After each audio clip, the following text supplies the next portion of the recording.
Let me see here. Tony Gaskins here. Now, if you getting to watch this here replay, God bless you. Keep your head up. Now, I'm still working today. Getting some work in. My youngest son, at practice with his mom. So I had a little bit of extra time to work and wanted to pop on here. And every now and then for the Blessed Tribe, when I get to come on here now, the Blessed Tribe might actually be tied up because I just did a review for the Blessed Tribe. So let me make sure I get that out here shared.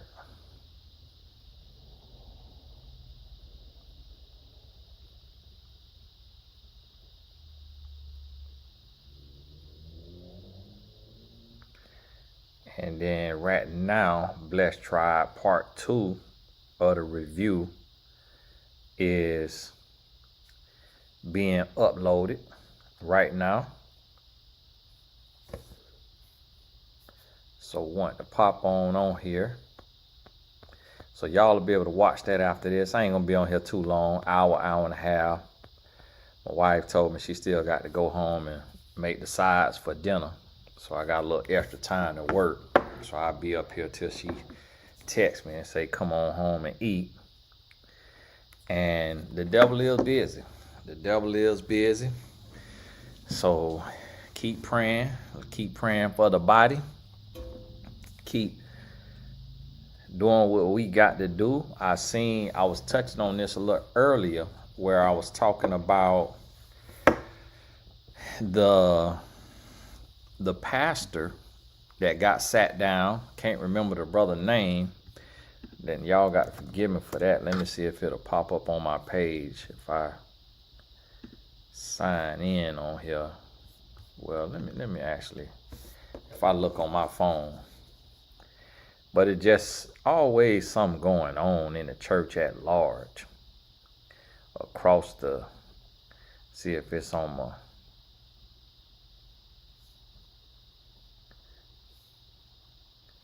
see if it's on my home.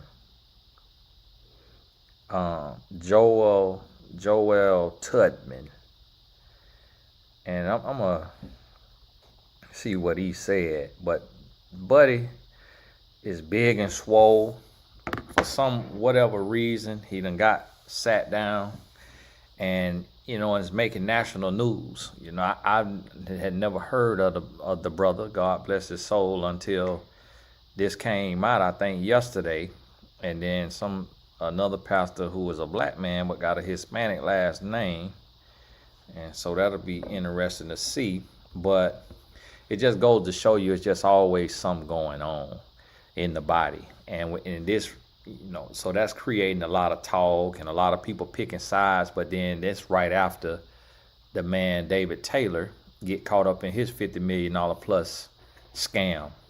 And guess what? The man David Taylor, anybody with two eyes, you can have a half an eye and one ear and be able to tell that David Taylor worked for Satan. You can listen to him for 30 seconds.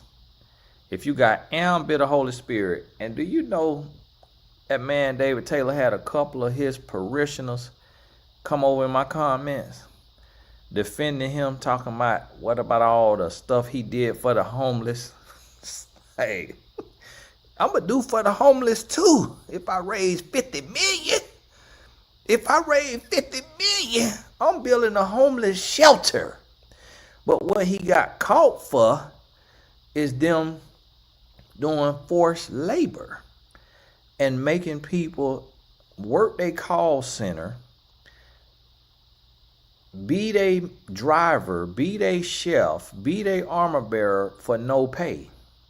Made them work long hours, threatened not to feed them, not to clothe them, not to pay them, and had a forced labor ring. And then his constituent who was in on it with him live in the neighborhood that I want to be able to afford to live in. She living in their lavish in a 28,000 square foot mansion. Now you know you doing fraud. That house bigger than Joe Osteen them house. You know you doing fraud. Come on now. And so then right after that, then we got more national news. And so, and this right after the Woman Evolved, where we got boots on the ground being played at the church service.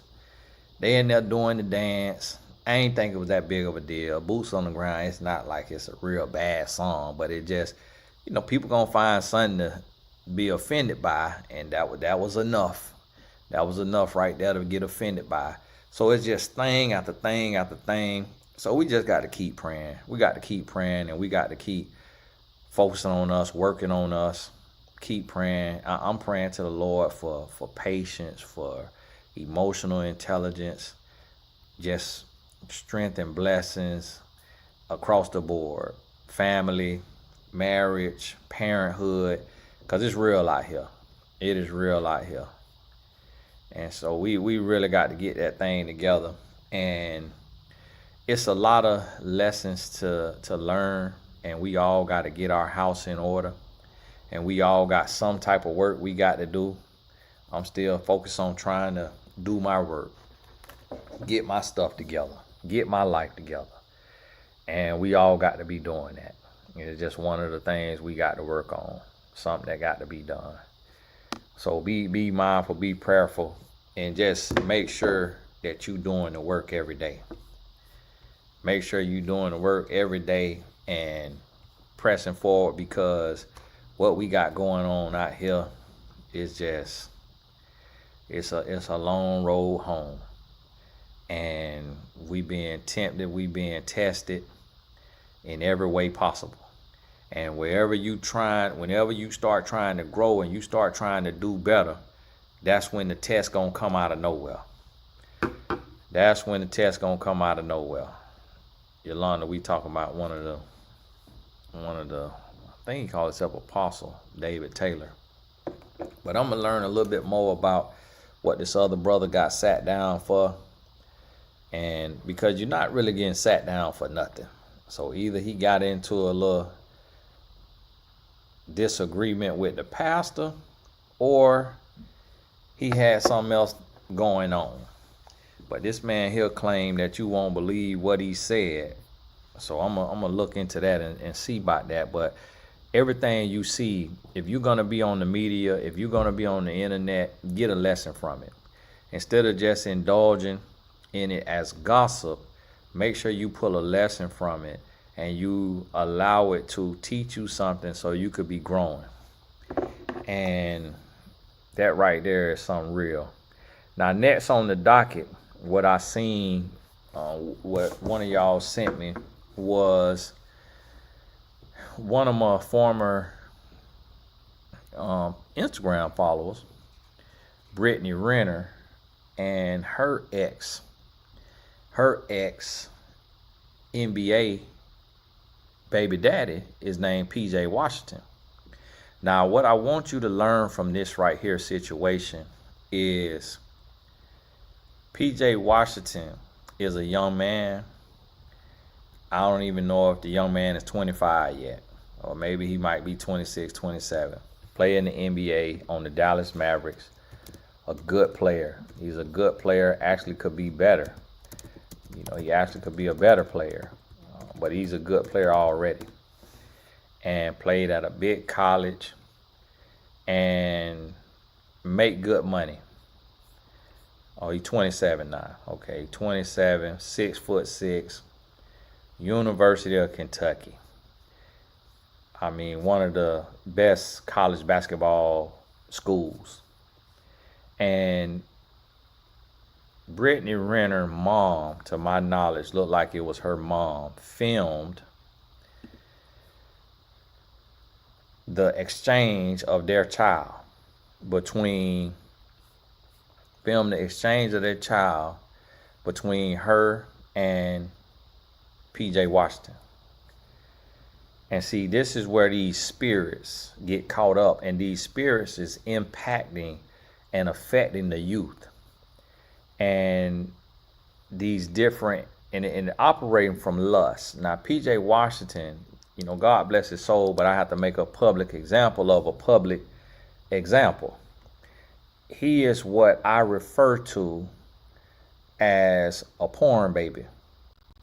And what I mean by that is a lot of young men start watching that porn. And when they start watching that porn, they become desensitized, because what Brittany Renner represents online, a man who is not desensitized and a respectable man would never be with Brittany publicly. They will all sleep with her because they nasty themselves, but those who care about what their mom think, who care about what their grandma think, would never allow themselves to be with a woman who shows so much booty cheeks online and clapping booty cheeks all the time online, and just have so. And you really don't, as a man, you really don't want your daughter, you don't want to have children with the woman, because you don't want your daughter to see that one day. You don't want your son to grow up and see his mom clapping booty cheek online. It's just not something you want to do. So whenever a man gets with a woman who is publicly showcasing a lot of skin, it lets me know that he watches porn and he is desensitized. And a woman carries a certain type of spirit to clap her booty cheeks online. So even Meg the Stallion and all the women who wear boy shorts and clap booty cheek, they carrying a certain spirit. And then a man who is willing to put his name, his brand, everything on the line to wife up that woman, it shows that he has been overtaken by lust, and that he will risk his reputation, risk his image, risk his name, risk his brand, just to be able to clap cheeks. And he want to be able to clap cheeks, and he want the woman to drop her guard and to feel like he's really into her and that he's serious about her. And this is the very sad part about black men, because you really don't see white men doing this. You really don't see Asian men doing this. Hispanic men is probably the closest to a black man when it comes to that, and a lot of Hispanics got a little black in them, even though a lot of them don't claim it. Well, everybody come from Africa, but people don't claim it. But I done seen some Hispanics, some Puerto Ricans, they'll get down like that. But think about this. A man will take, and just to have sex with a woman that he is deeply infatuated with, he will take and have unprotected sex and have a child with that woman. That's what lets you know a man has been turned over to a reprobate mind, that he has gotten so into pornography that he desensitized, because it makes no logical sense. It makes no logical sense to be in the NBA and then be with a woman who claps her booty cheeks online in boy shorts. It don't make sense, because you make 20 plus million a year. You got such a big name, such a big brand. You got so many kids looking up to you, little girls who hoop, little boys who hoop. And then your woman got so many videos of practically half naked twerking. And it don't make sense to mix your brand with that. And so when you have a wherewithal and you have some sense, look up LeBron James' wife. Look up Chris Paul's wife.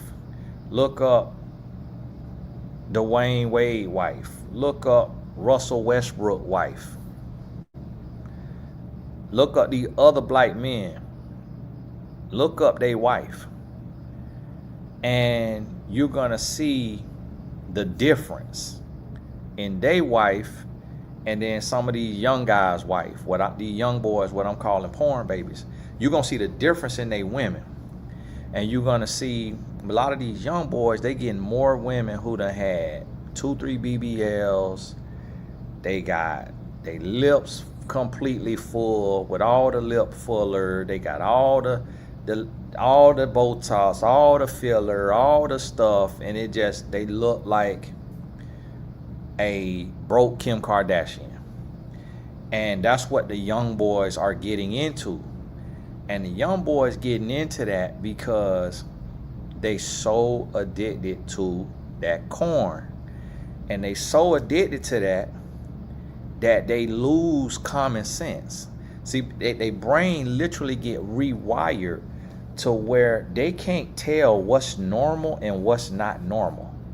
Like, they so desensitized. I always see that too when I see a man, and this is typically white men on this side now, and he have his daughter who is under 18 walking through the grocery store with the bottom of her booty cheeks hanging out. And it's like, listen, I don't care if she play volleyball. I don't care if she play soccer. Have that girl put on some shorts that come past her booty cheek, because there are perverts out here. There are pedophiles out here. So whenever I see one of these little white girls with their booty cheeks hanging out the bottom of their shorts, it let me know their dad watches porn, because he is desensitized. There is no possible way in the world that I'm gonna let my daughter come out the house with the bottom of her booty cheek. It'd be like at this much booty cheek hanging out the bottom of these little girls' shorts. And they just be prancing around through the store. And it ain't like we looking at them and trying to see them. It's just, as a man, you see every single person. Because we always got that tool on us, and we watching our surroundings 360 degrees. So you gonna see it. And it disgusts me. It really upsets me. It almost to the point I be wanting to go up to the man and say something like, bro, what is wrong with you? Like, bro, I used to work in a place where I worked with sex offenders who could not stand trial, so they was put in a home, and we used to have to do programs with these men on what they need to do when they go into the store and see an underage girl or an underage boy. Do you realize these people, these men who have these addictions, who have these issues, is coming into your local grocery store while you letting your child run around by themselves, while you got your underage daughter with her booty cheeks hanging out? See, this is all a result of a pornographic society. And that's why you see the relationships like the PJ Washington and the Brittany Renners, because it don't make no sense. That's why you see the relationship like the Klay Thompson and the Meg Stallion. Pornographic society. Them guys have become, they got so addicted to that corn that they lost all senses. And both of them on the Dallas Mavericks. Go figure. Wow. Both of them on the Dallas Mavericks. Well, Dallas, what y'all out there doing? And I work in the NBA. I work with NBA players, but I got to speak on it. I got to call a spade a spade. I can't worry about who I'm going to meet, who I'm going to see in person. Ain't nobody finna whoop me. You're going to have to die. So I'm not worried about all of that. I'm not worried about it. I have to teach the people and get the lesson out there. And you got to learn, and that's what I'm trying to tell you. So when you go look up some of these young ladies, and you see these young ladies out here, and they clapping their booty cheeks online. If you don't want your son to marry one of these women, you got to make sure your son is plugging his phone up at 9 p.m. in your room. You got to make sure that your son and your daughter know that you pay their phone bill, you have their password, and you will be in their phone. You have to let them know and tell them, all your messages and all your app activity come to my phone. So be careful what you watch. Be careful what you say. Be careful what gets said to you, because I see it all. You don't have no privacy. You my child. You under my roof. If you want to move out at 15 like Fawn Weaver did and then be sued for $108 million and be done spent the $225 million from your 162 investors, go right ahead. Go on about your business. And so you could blow $325 million of other people's money one day and end up in a lawsuit because you so grown and don't want to listen at 15. Go right ahead. But as long as you in my house, you finna abide by my rules. Point blank period. So my son, all the way up until a couple months before he left for college, he had to plug his phone up in the kitchen. Before that, it was in our room, but I had him plugged up in the kitchen because sometimes he'll go to bed after us. And when I get up in the middle of the night or I get up early in the morning, that phone better be right there in that kitchen on that counter. And ain't no phone in the room. Ain't no phone in the room. My son was 18 years old, still plugging his phone up in a neutral location because I didn't want to raise no porn baby. And that's what's happening today.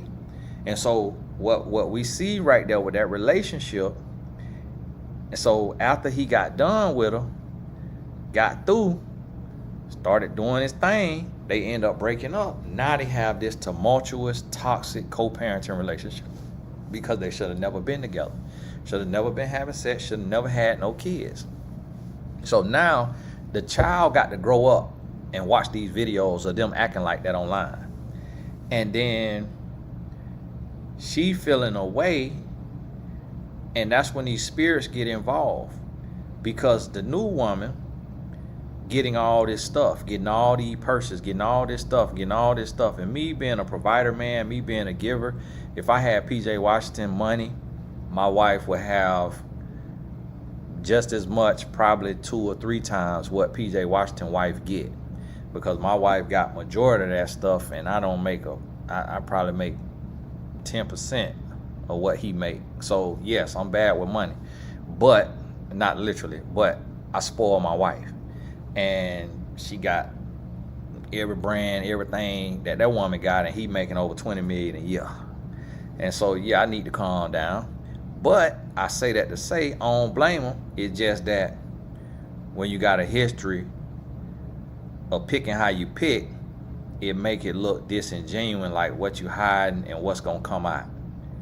What is it? This lady being bought? Is she being get all these deposits, deposit because of what she finna have to go through? Don't look right. But then what happened is when our spirit is not in the right place, because Brittany went from twerking online to being a Muslim, now done took off the hijab, took off the thing, and now she back to where she was.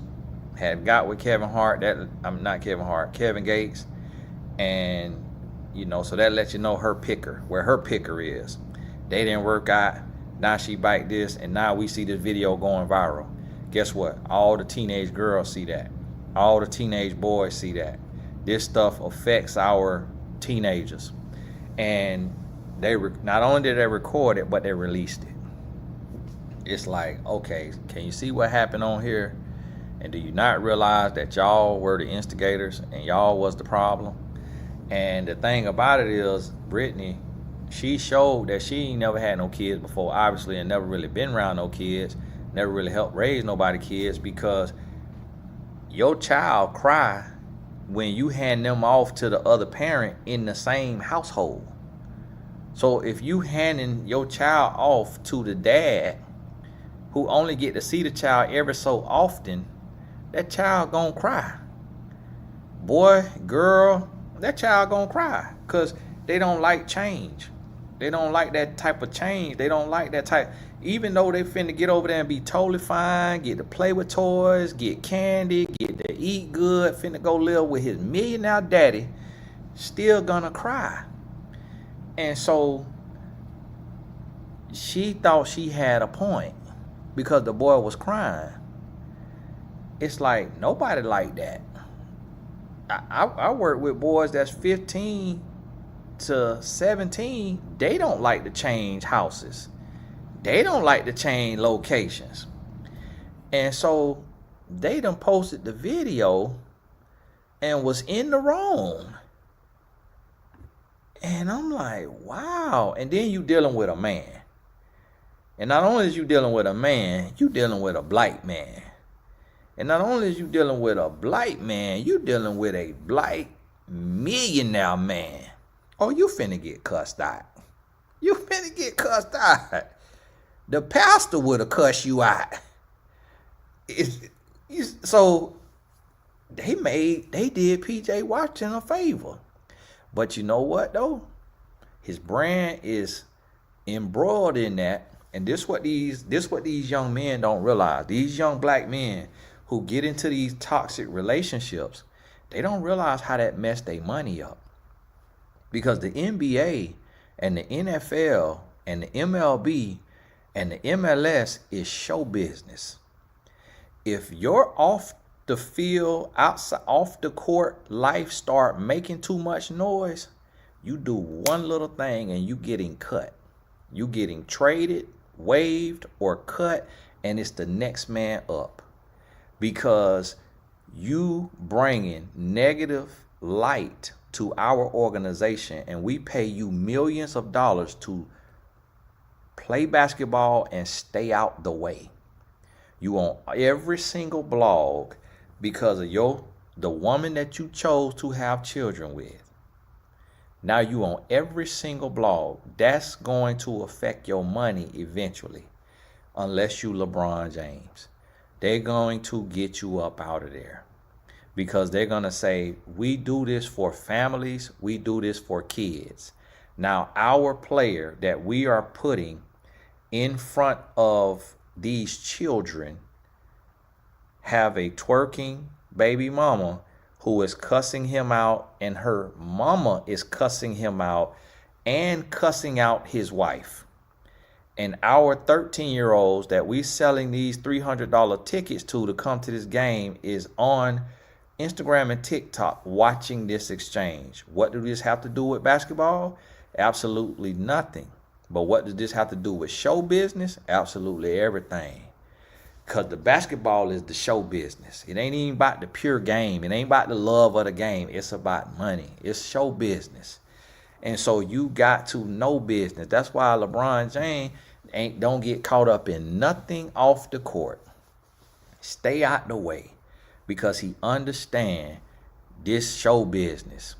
And this is what's happening with these men. So as you notice, and this is why I try to tell y'all and tell these men, stop watching that porn. Because I'm a man. I could see that Brittany Renner is pretty and got a body, physique, whatever you want to call it, sexy or whatever terminology you use. I could see that. I could see Meg Thee Stallion got a body and got all that sex appeal or whatever. I could see that. But as a man with some sense, as a man who don't watch porn, I would never choose a woman like that who show her body like that online and be all out there like that. Would never do that because it just is bad for the optics. It don't look good. It don't send the right message. It just won't fly. You have to be off in the head.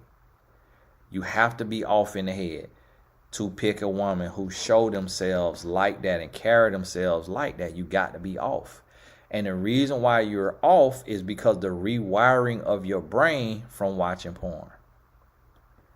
And that's what a lot of these folks don't realize and they don't understand.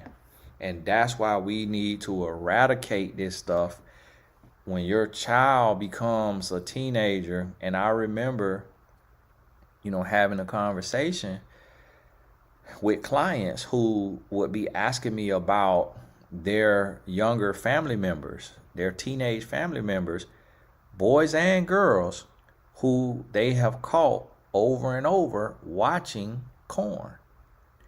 You need to put the things on the phone, the monitors on the phone, the stuff on the phone, that if any appropriate websites is visited, you get notified. All of that. They'll try to do a VPN and all. These kids is smart. They using VPNs out the yin yang. They getting charge cards. They got apps that hide they apps. They delete their app, re-download it when they want to watch it, then delete it. Like, these kids is crafty, sneaky, and guess what? You train a child up. You train a child up.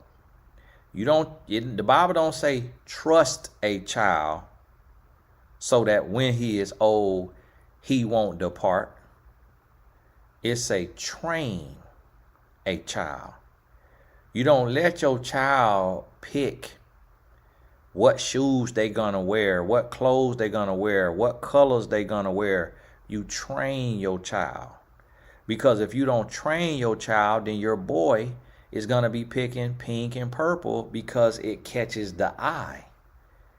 And the more they wear that pink and purple, the more they're going to start to learn and identify that these are feminine colors and that a lot of girls like this.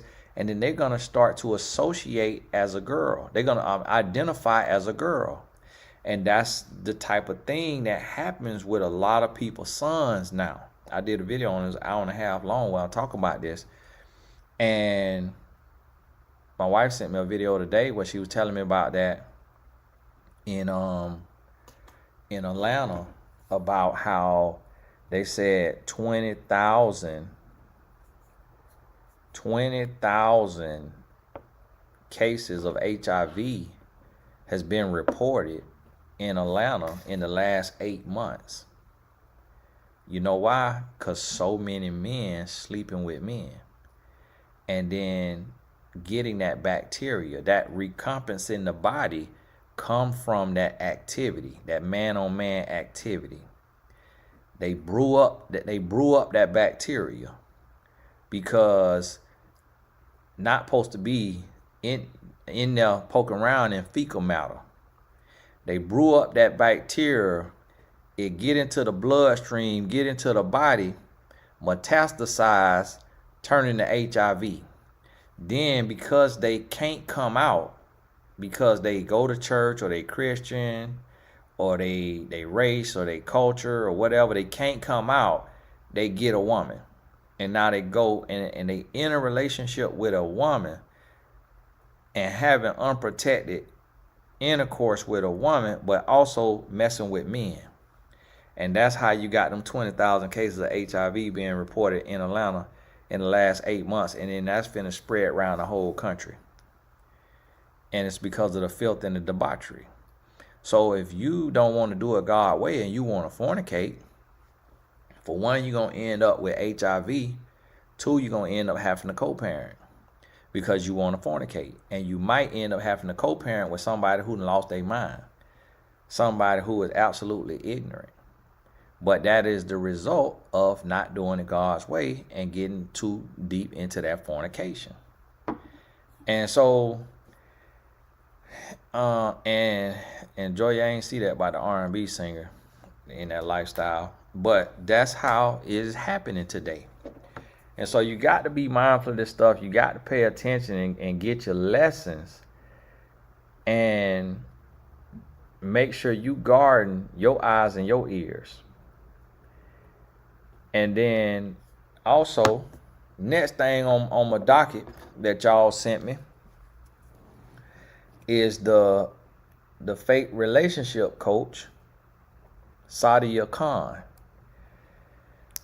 And that's Sadia. And they're reporting that she got fake degrees, fake credentials, fake psychologists or psychiatrists. And I seen a video only one time before this came out. And I could tell that right now what we have,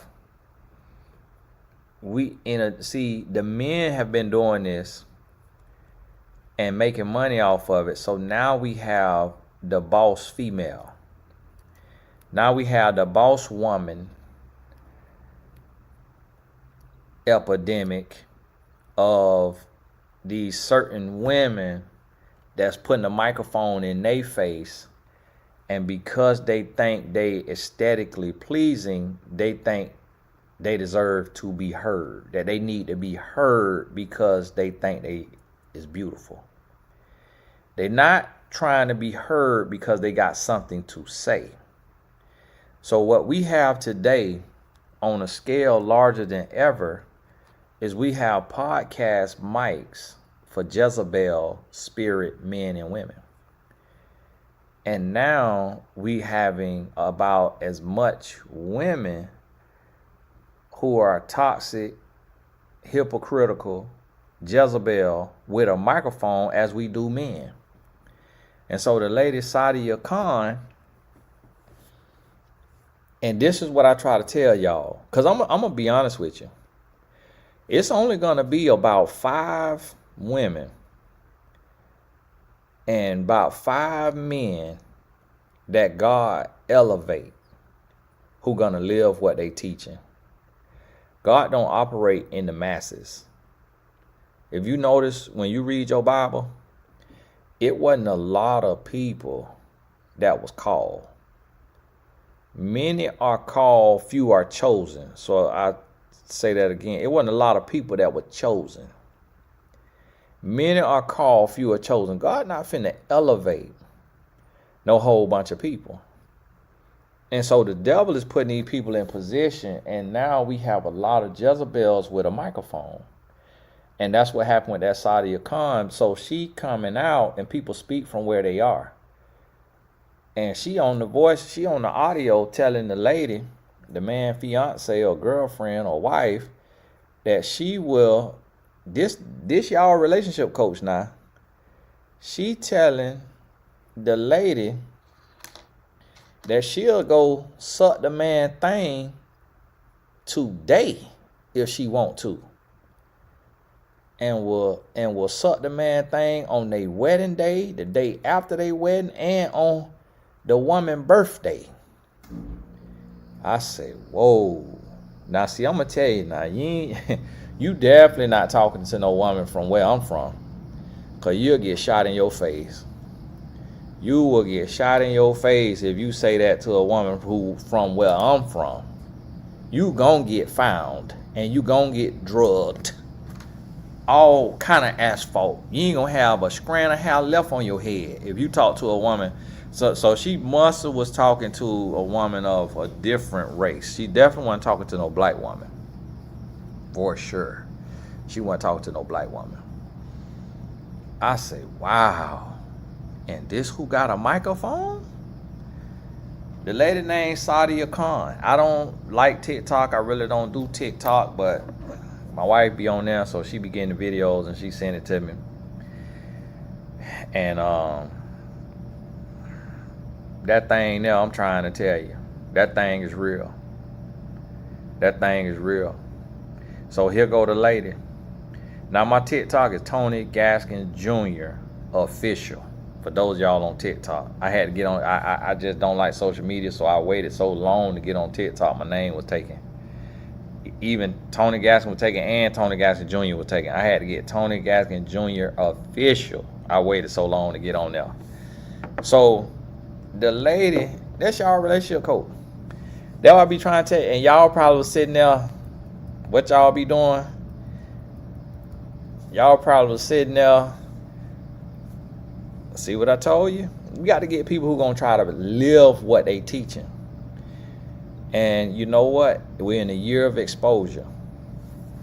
See, if you get exposed, you need to get exposed in another area than what you teach and talk on. You can't get exposed in the area that you teach and talk on. But what I will tell you is anything you go to teaching and sharing, even if it's to your coworkers, you're going to get tested in that area. You got to be ready for that test. And here's the thing. A lot of times, not all, listen to what I just said now, not all, but a lot of these women who look picture perfect, not a blemish, not a hair out of place, not a this, not a that, a lot of these women, and also probably men, I just can't see a man the way I could see a woman. A lot of these women have a Jezebel spirit. When I see a woman who look picture perfect, she doing everything cosmetic, Like, I want to see a little bit of a lace front or a little bit of a jagged edge. Not the singing group, but your edge done had a little bit of glue damage, a little bit of heat damage, a couple of split ends, eyebrow. One of the eyebrows has got a little slight different arch on it than the other one. I want to see that. When I see a woman who is picture perfect, it's not a single thing out of place, I got to run. Got to go. I need to see a cellulite. I need to see some semblance of normalcy, because we not meant to be picture perfect. We're not meant to be picture perfect. It's got to be something that look regular. And so when these women come on here like the Sadia Khan and trying to look picture perfect and give advice, it's like the Mean Girls Club. It's like the Mean Girls getting the microphone now. Now the Mean Girls getting the microphone and they bullying the nice girls. And they telling the nice girls, you broke, you ugly, you don't know how to get men. Shut up, sit down and listen to me. Brokey. And they telling you, and they making you feel bad.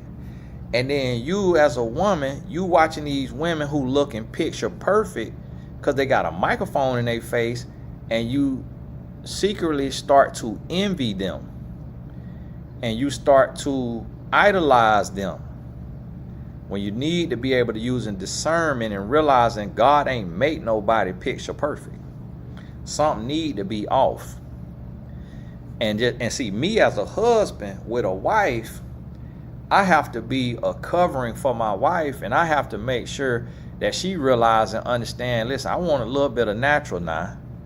I need to see a cellulite or two. If the gym can't get it out, it ain't meant to be out. I don't mind a little overbite. I don't mind a little two-tone tooth. Every tooth ain't got to be opaque white. Every tooth ain't got to be the exact same shape. Like, listen, I don't mind a little sag on the face. I don't mind a little crow feet. Or whatever it's called. I don't mind a little wrinkle here and there. A little droop, little sag, little drip, little drop. Like, need something natural now. Don't want everything nipped and tucked, tight and taut. Because that ain't how God made it. So, I don't trust women who don't believe in a natural flaw. Who every single thing got to be 100%. No, I don't trust that, because that's too much insecurity. You don't love yourself enough. And that insecurity is tied into other spirits. Like this Sadia Khan spirit. And so now she gets out there, she thinks she pretty. She got on that microphone and she's out here is a glorified side chick and got a microphone giving advice. And see, this what I try to tell y'all ladies. I'm gonna get canceled for this. I'm just finna get canceled for this. I'm finna get canceled for this. But I'm going to tell you something. I'm going to tell y'all women something. Do not listen to a single woman teaching you about a man.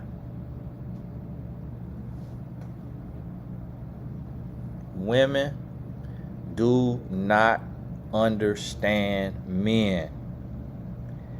Men do not understand women. We don't understand each other enough to be teaching about just that. So people always say, guys always be like, Tony, why you always talking to the women? Why all your videos? Because I'm a man. I'm teaching a woman about a man. I'm teaching a woman about grown boy behavior.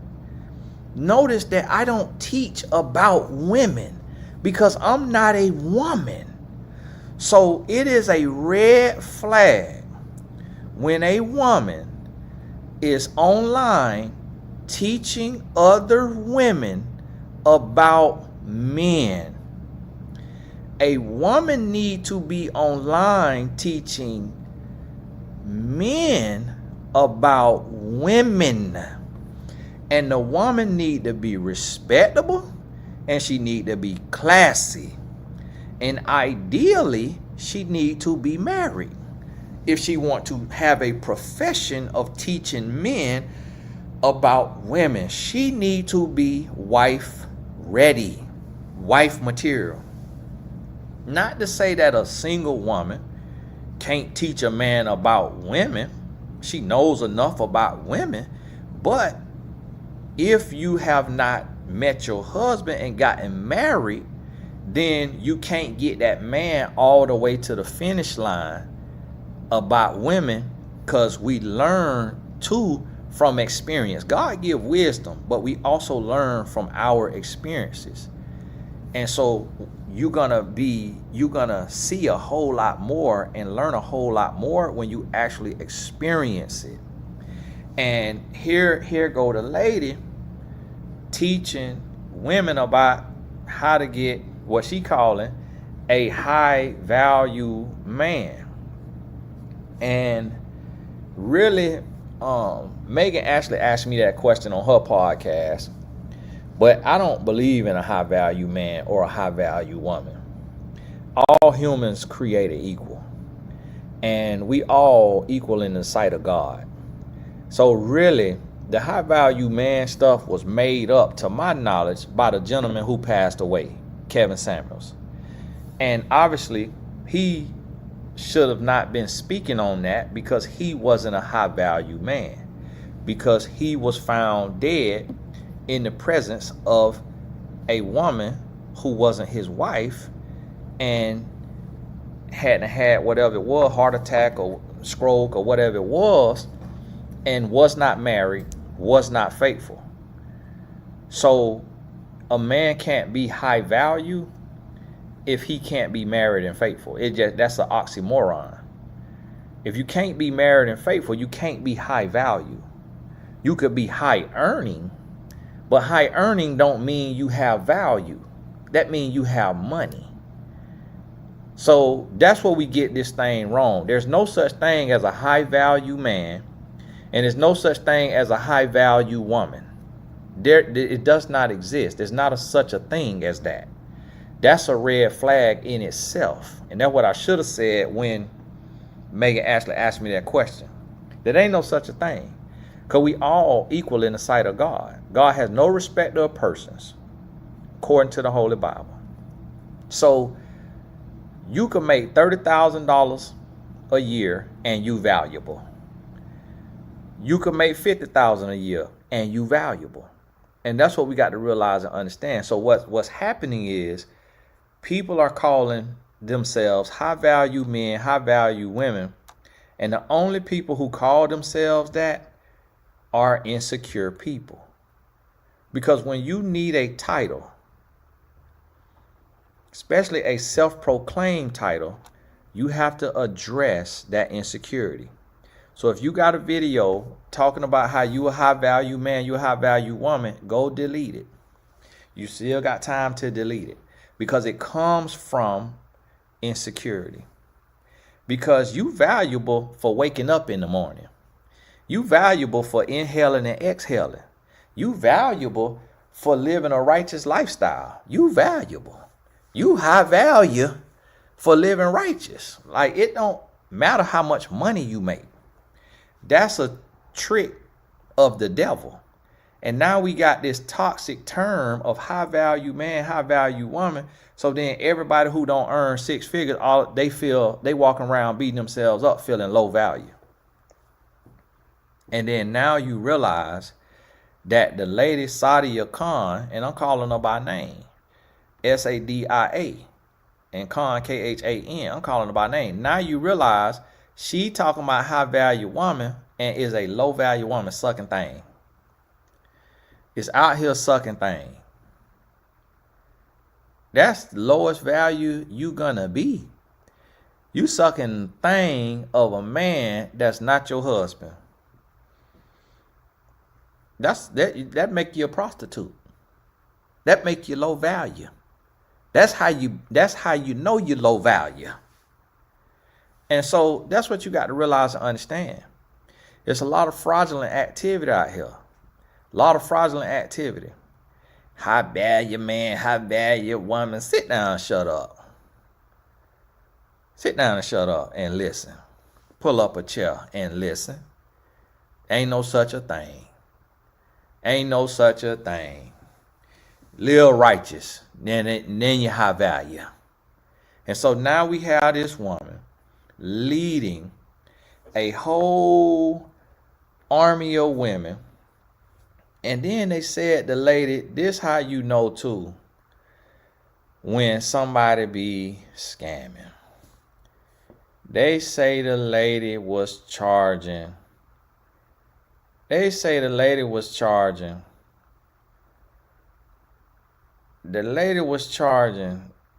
$8,000 an hour for coaching. And see, here's the thing. And see, people don't really know how to look at people and see.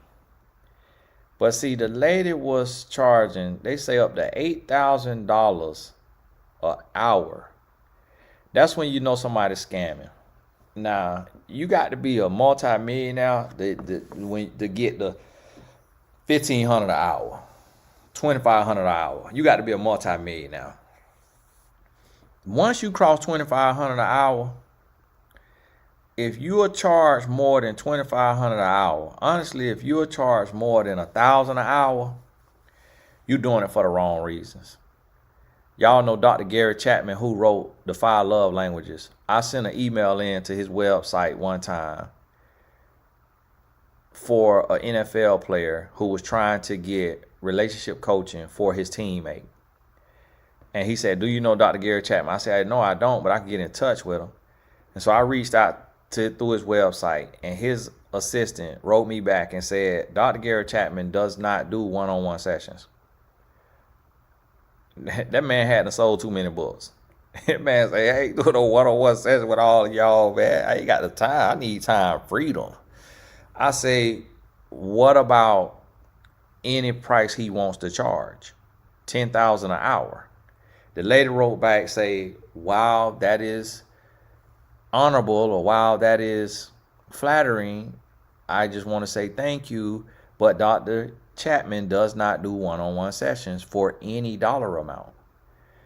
And that's where you get to. When your time is worth more than $1,000 an hour, if you are a genuine person, you retire from one-on-one coaching. You retire. I'm going to give you $1,500 at the most, because I seen Damon John charging that. $1,500 an hour. When you trade time for money, you got to be humble. You still regular. I'm still regular. When $1,000 ain't enough for me for an hour, I'm retiring. That mean I made enough money now. That mean now you got to go to a course. So that right there, when you see these people and they charging multiple thousands an hour for coaching, that's your first sign that they scamming you. That's your first sign. Let me tell you, my largest program come with 16 hours of consulting. And it is 16 hours of consulting. But it's unlimited text message Monday through Friday for your stream of conscience.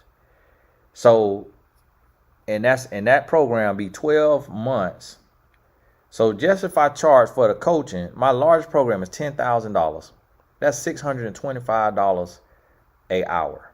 But that's not including, you also get access to all of my network, all of my connections, and I promote your business and your product that we create in the program. And every single time I promote your thing, that's worth $3,500 because that's a stamp. And I do that unlimited amount of times. And the program is $10,000. Now you got people out here like this Sadia Khan, and then like Myron Golden, who charging tens of thousands of dollars for an hour. I heard Myron Golden say he charged $40,000 an hour, his consulting company. What? What, sir? Sir, sir, that little raggedy funnel, 40,000 an hour for a clip funnel? What the world? I'm about to swan dive in the concrete when I heard that. Pastor reached out to me and said, hey, Myron Golden at my church, you want to meet him? No. No. I'm not finna get struck by lightning. Absolutely not. Somebody, you want to meet? No. Man, charge too much money. That's a sin. Charge that much money. Absolutely. I don't even want to be in nobody present charge that much money. You're not finna have God mad with me. Like, yeah, I understand getting paid for your time, but you ain't got that much value. Not when I could touch the hem of his garment for free. Don't let me touch the hem of his garment and be healed. And I got to pay you $40,000 for an hour? Sadia Khan was charging $8,000 an hour, they say. I don't know if that's real, but I could believe it. And I'm going to tell you who will pay it. One of these freaky men or one of these insecure women. And they will only pay it because they think she's beautiful. See, me, when I look at people, I see their spirit. So she's not beautiful to me because I can see her spirit. See, I see people's spirit. I don't look at their makeup, their hair, their lashes, their body. I see their spirit. And that's what I was telling my wife one time because she didn't understand that. She didn't understand. My wife didn't understand. I don't think no women understand how a man of God sees women. We see a woman's spirit. So a woman could look traditionally absolutely gorgeous. And if her spirit, if she has a Jezebel spirit, when I look at her, I kid you not, I see that thing from Tales from the Crypt. If you don't know what Tales from the Crypt is, Google it. That thing who got that skinny old skeleton face and that old dead raggedy gray hair, that's what I see when I see a woman who got a Jezebel spirit. It make me cringe. I get the wrong kind of chills. And I be about to throw up. Because when you in the spiritual realm, you could feel that. You could see that. And so this how the ladies started to come finesse y'all. These people is getting finesse because of earthly beauty. Because of earthly beauty. And this right here look like the lady went on. This look like the lady was on Jay Shetty podcast. That's how you know he ain't got no discernment. He just wanted to sit across from her. And see, you can't see that. You can't, you got to have discernment. You got to have spiritual vision, not carnal vision. And so that right there came up. Y'all sent that right there to me. The lady done got exposed. Side chick. And out here giving side chick wisdom. Out here raising side chicks. Out here giving side chick advice. Like what? Not the side chick advice. What the world? Y'all was out here getting led. Queen of the side chicks. And y'all was out here in formation. Lil, in it. Y'all out here with the side chick. And then the lady had the nerve to brag about sucking another woman fiance thing. I say, whoa, but we doing bad.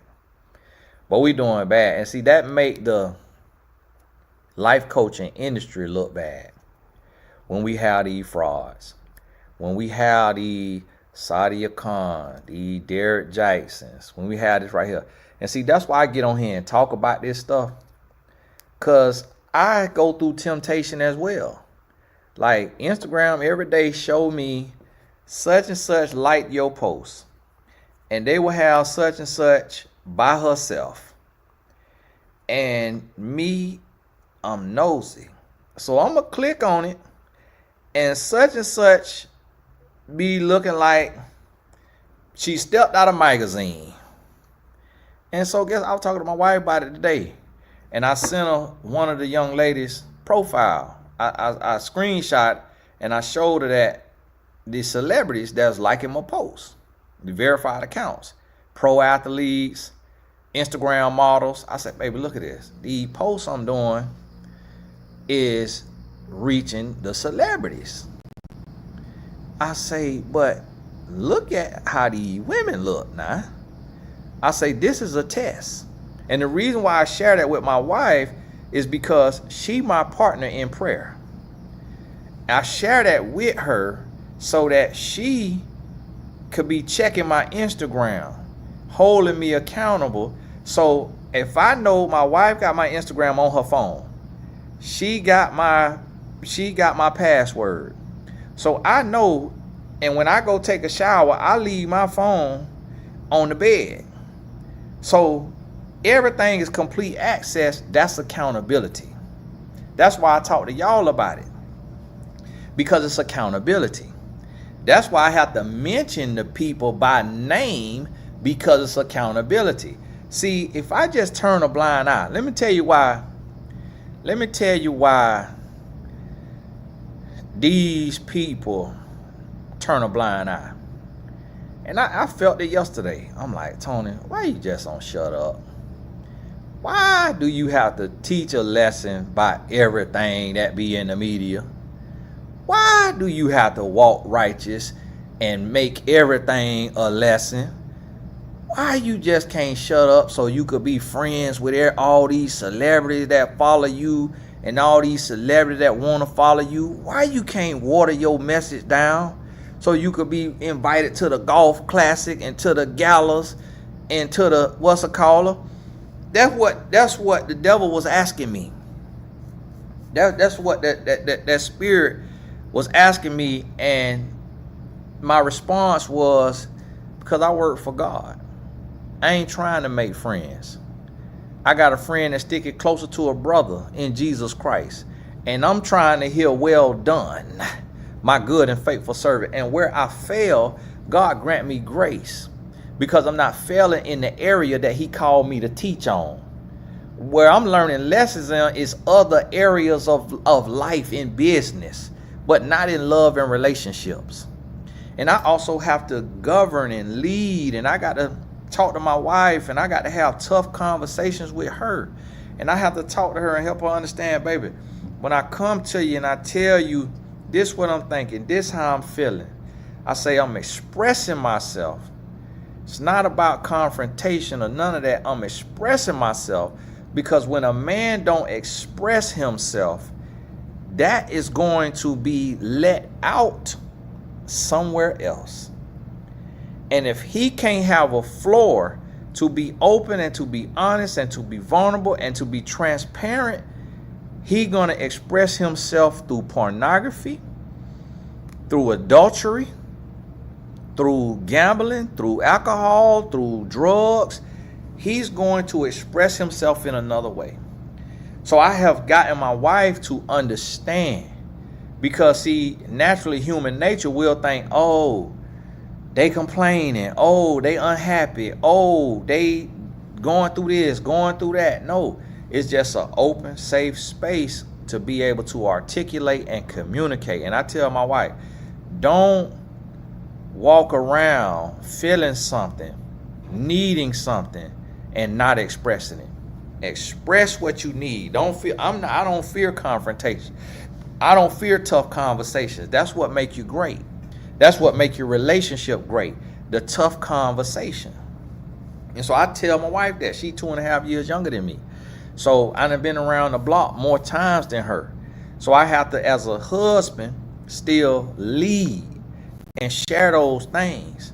And see, this is the thing, is in our world, we got people who just came and they were not called. They want to be seen. And see, this is the thing. I'm going to be honest with you, and I don't want to disqualify you. But 9 out of 10 times, if you're not shy, and God didn't give you that boldness from a place of shyness, you probably were not called. And so you got to sit still. Now, you could be an exception to the rule. God typically called the opposite so that we have to depend on him. So that's why when the foolish lady who be drunk on her videos was calling me a narcissist, she ain't realize that they ain't nowhere near my bloodstream. Nowhere near my, she ain't realize how God had to force me to open my mouth and talk. God had to force me to be okay with attention, to be okay being in the spotlight.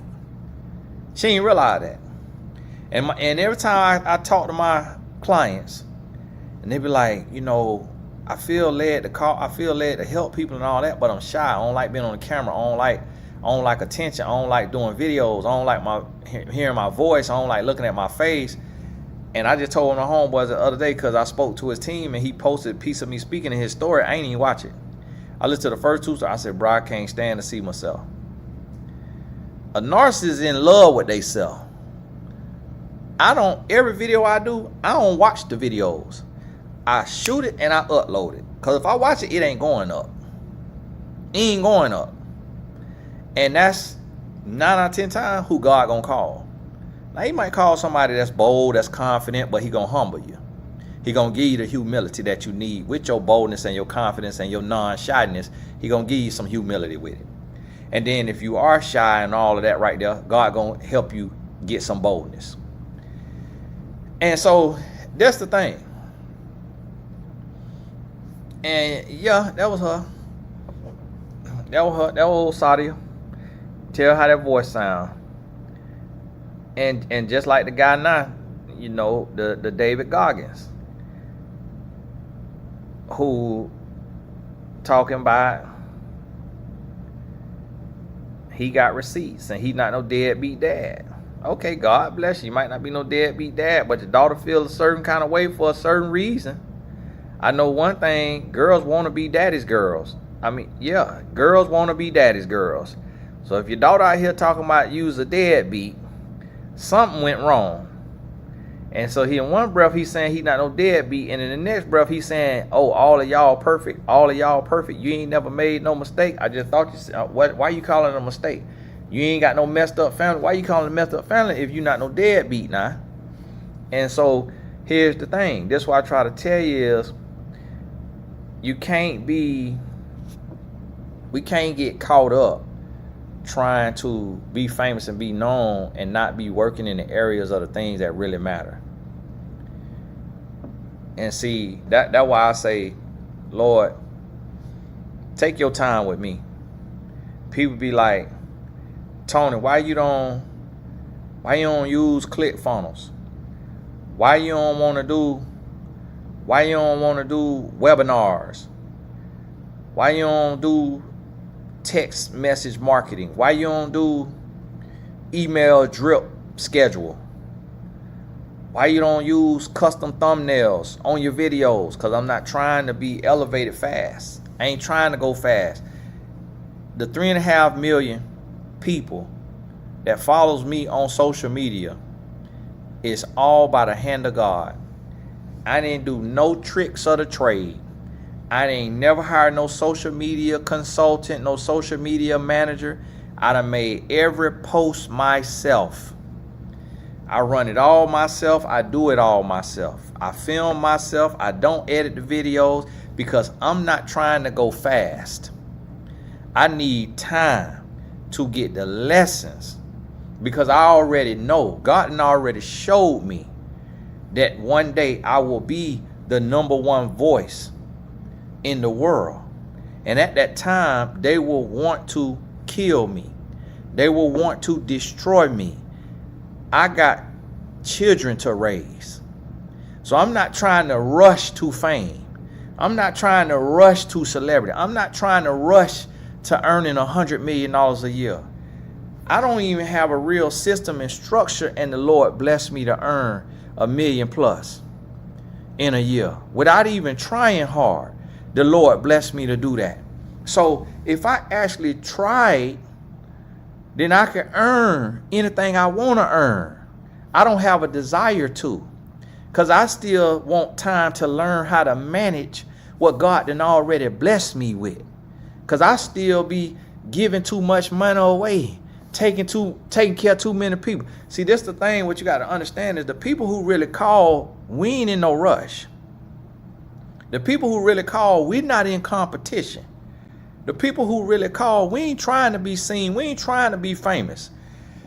We ain't trying. Notice that this whole time I've been on here, let me make a point to you that you fail to realize. Do you notice the whole time that I'm on live, you don't see no Cash App in the lower third? Because where it say TonyGasacademy.com, I could have Cash App right there. Could have PayPal link right there. You also have not heard me say, share this live. You also have not heard me say, hit the like button. You also have not heard me say, put a 1 in the chat. Everybody who there, put yes in the chat. Put a 1 in the chat. That is all what we are taught to manufacture exposure and notoriety and social media growth. I don't want to grow. I don't want to grow. I want to only go and grow at the pace God got for me. I don't try to do no gimmicks and tricks of the trade. And that's what we have right now. That's what we have right now. We have narcissists behind microphones, and they want to be seen. They want to be famous. They want to be known. They want to be special. That's what we have. We have people who want a pedestal and want to be platformed and want to be praised instead of wanting to be purposeful, instead of wanting to be pure, instead of wanting to be righteous. We have people who want to be famous. And that's why, and I'm going to tell you something else. That you see what I got on? This a polyester t-shirt that costs $12 that I made myself and is not for sale yet on my website. And I made it to remind myself to be consistent in my life, in my walk, in my lifestyle. When you see a man who gets on the internet with a suit on to talk, beware. There is no need to do YouTube and Instagram lives with a suit and tie on. 9 out of 10 of those men, because there are exceptions to the rule. Some people just old school, they just like to get dressed. There are exceptions to the rule. But wasn't that how Kevin Samuels came on all the time, dressed to the nines, in a suit? But look how he was living his life behind closed doors. Fornication, full of fornication. Started teaching women to fornicate. Started laughing in the face of Christian women who was abstinent and had a child. They done had a child, so now they abstinent. They done did it wrong. They trying to do it the right way. He used to laugh at them, make fun of them, bully them, pick on them, working against the Lord. That's why I try to tell y'all, you got to be careful. And then in the world, we have people who idolize. I don't look up to no man. I don't look up to no human beings. I don't idolize no human beings. I don't worship no human beings. I respect everybody unless they work for Satan. Love everybody unless they working for Satan. And even then, love them with the love of Christ. Will still be there for them. That's why if it's influencers, they might live a way that I don't agree with. But if they follow me and I see that they follow me, I'll follow them back. Because I want to be a resource for them. When they ready to come to Jesus, I want them to know I'm not judging you. I'm going to call a spade a spade. I'm going to mention your name. I'm going to talk about you if you giving a bad example to the youth and to the babies in the Lord. Yeah, you're going to get talked on, but I'm still here for you. I ain't got nothing against you. This kingdom business. This business. This ain't about friendship. This business. So if you violate and you going against what the Lord is teaching, then I got to talk on it. I got to speak on it. Now you get in line, you get right, then okay. Now we can make something happen. And I'm here for you. Rein my line. Rein my line. And then what a lot of people don't realize, I work all the way for the Lord. I work all the way for the Lord. Because the people that I be talking on, a lot of them follow me. A lot of them I already talked to. A lot of them I already talked to in person. A lot of them I know them personally. People be thinking I'm a gossip blogger. No, I'm in the trenches. A lot of the people I done spoke on, or that I'm speaking on, even people I done spoke on tonight, I know them personally. Then I already been there for them. But if they know me personally, they got my number, and they still choose to go out into the worldwide, well, and act a fool, I got to teach a lesson on it. Just if you show out in public, you get chastised in public. That's what our mom and daddy used to tell us. You want to act a fool in public, you finna get your behind whooped in public. No, don't. Tony, why you don't go to them privately? Because they showing out publicly. If they showing out publicly, I got to teach on it publicly. I'm not finna go and have a private conversation with somebody who is grown and musky and living out loud and wrong. No, I got to teach on it loud and right. Point blank period, because you're grown.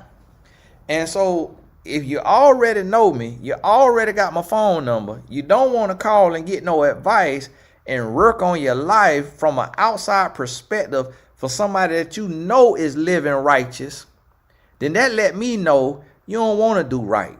You don't want to do better. Torrey Roberts divorced his wife and married Sarah Jakes, T.D. Jakes' daughter. Torrey got my phone number. Devon Franklin divorced Megan Good and married the new lady. Devon got my phone number. Keon Henderson divorced his wife and married Shawnee O'Neal. Keon got my phone number. They all follow me. They all got my phone number. Why now one of them called me? Didn't want to say they marriage. Didn't want to do right. But who did they probably call? T.D. Jakes. And what is T.D. Jakes doing? At the Diddy parties. So you're not fixing to get no instruction. That's their spiritual father. But what is their spiritual father alleged to be? A power bottom. Lawsuits of all these men saying that he touched on them. I'm not finna have no spiritual father that's tied up in sexual assault cases. No, brother. No. You might be innocent, but I can't call you no spiritual father. I'm finna pray for you. But I'm not calling you for no advice. Because it's a reason my name not tied up in sexual assault cases. Because I'm nowhere near it. If you ain't nowhere near that, nobody finna put your name in no case as a giant who got the money to sue for defamation and could have somebody put under the jail. Nobody finna put your name in no case now. And if they do it erroneously and all of that right there, no. Man, ain't nobody got that kind of time, because they'll put all our name in it. All us will be in there. So when I hear it, it's not something. Was you in vicinity? How your name got in that case now? How your name got in that case? And this what I try to tell y'all. I try to help these people. And I'll reach out to them unsolicited. Unsolicited. Before Shannon Sharp got sued, I reached out to Ocho Cinco. And I say, talk to your boy now. Name come across my desk. Talk to your boy. Brush me off. Brush me off. Next thing you know, lawsuit. Tried to save you. Tried to help you. Tried to give you a heads up. Tried to tell you, hey, slow down now. Slow down. Moving around. Hearing your name too many times. Slow down now. See, that's the thing. People don't like to listen. They don't like to listen. And I be trying to help, but see, at the end of the day, I got to work for the Lord. So if you're going to go out and do the devil's work, I got to come out and teach on you. Got to come out and teach on you. I can't sit back and not say what God done called me to say in the name of not judging. It ain't judging. This warning. God your judge. I ain't got no gavel. I ain't got no heaven or no hell to put you in. I can't judge it. All I could do is warn you. And if you don't want to listen, you're going to pay a grave price. Guess what? I tried to warn Shannon Sharp. They brushed me off. Lawsuit. Ruined his whole career. I tried to warn Kevin Samuels. Kept doing what he was doing. Died. I try to give the warning shots like, listen, you moving wrong. You mentioning God, you bringing God and stuff, and you ain't living right. Don't mention God. Do not say the name of the Lord. You're going to go through. You're going to go through. And that's what I tried to, and the thing about it is, everybody try to give them a warning. Even my posts be warning them. And they get mad with me. They get distant. And it's like, even with what Deion Sanders going through, losing toes, losing bladders, losing all of this. But the question is, are you living in fornication and saying the name of God in every post conference? Now, don't nobody know that but you and God. But if you know if you living in willing fornication, and if you was in willing fornication with Tracy Edmonds, and if you in willing fornication, well, now I don't know if he could fornicate with Carucci. But if you fornicating, it's so many steps you got to go through to fornicate. If you fornicating, only time you should say God is when you praying to him in your closet for forgiveness. God's name should not come out your mouth publicly if you living in willing sin.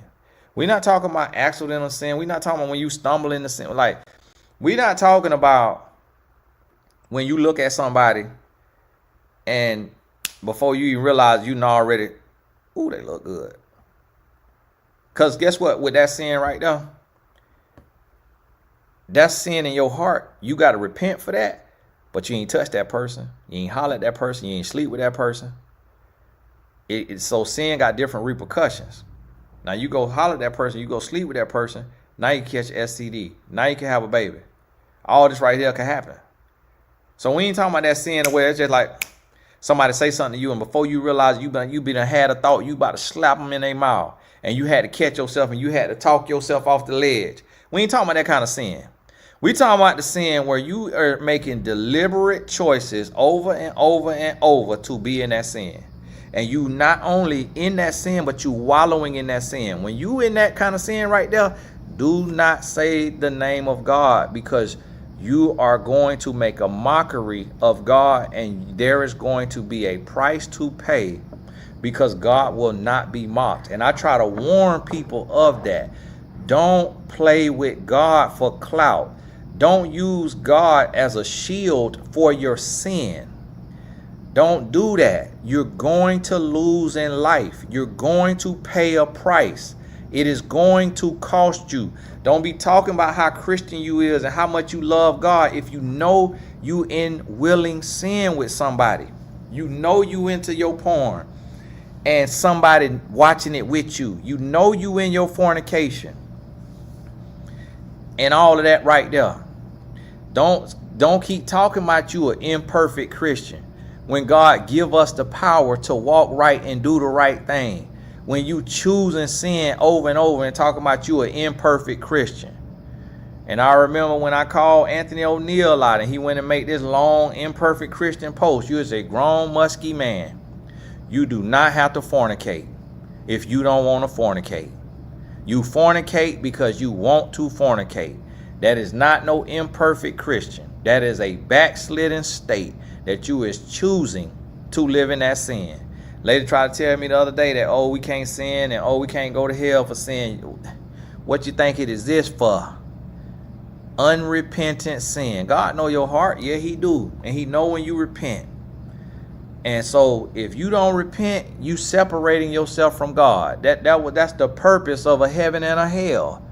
That's the purpose of forgiveness and sacrifice and righteousness. That's why Jesus said, go and sin no more. Because you're not supposed to be wallowing in sin. There's a price to pay. The Bible say the wages of sin is death. The wages of sin is death. Lady trying to say, oh, we can't sin. We ain't got no more sin. And because Jesus died on the cross for that. Yeah, Jesus died on the cross for that, for you to accept salvation and turn from your wicked ways. If you don't turn from your wicked ways and utilize the power of Christ, then you're not walking with Christ. You don't believe in Christ, and you're going to pay a price for that. Y'all got to stop going to these pastors that's telling you you could sin,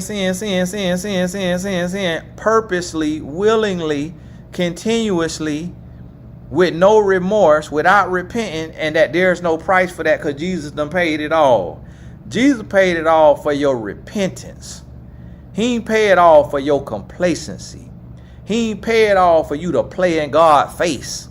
That ain't what he paid for. He paid for your salvation.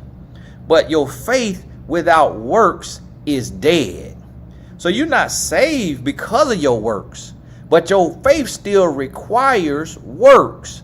You saved by grace through faith, but that faith without works is dead. You still got to get up and do the work.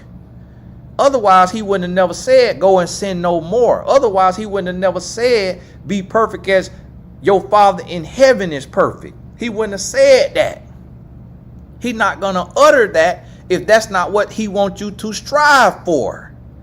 He wants you to strive. That's why the Bible tells you when somebody keeps sinning, and they won't listen, to treat them like the plague, to ignore them. Go and read through the rest of your New Testament. What Paul wrote. You got to mark somebody and be known. This person here got a demon on them. They don't want to come out of it. They want to operate in it. Flee from me. You don't lay up with no demonic spirits talking about, oh, Jesus died for it. Jesus died for this spirit that I'm entertaining. So I'm going to keep entertaining this spirit. You sound like a fool. And you're going to bust hell wide open with gasoline draws on. You already better know it. Listen, I work for the Lord. When I go to my son's soccer game, it's a man who watched my video. He told me the other day he had a wife watching my video. I said, oh, Lord. Somebody done found me online. On my son's soccer team. But I be at a soccer game, you ask them parents, I don't say a single word. Because I'm not loud. I'm not loud. I'm not boisterous. I don't want to be seen. I don't want to be heard. The only time I lift my voice is for the Lord. That's all I want to do. Is do the work of the Lord and help my people get their life together. And when I say my people, I mean humans, not just black people. Everybody get their life in order and live a better life. And I work for the Lord. So when people meet me in person and they see me at the schoolhouse, they see me at the soccer field, they be like, this the same guy. Like, why he so quiet? Because I work for the Lord. I'm not no screaming, yeller. Not no holler. Not no talker. When people meet me in person, I don't say nothing to nobody. I mind my business. I work for the Lord. And so that's what I'm trying to tell you. And I have a righteous indignation. That thing bothers me. I do not like people. I do not like to see people play with God. I do not like that. That thing bothers me to no end.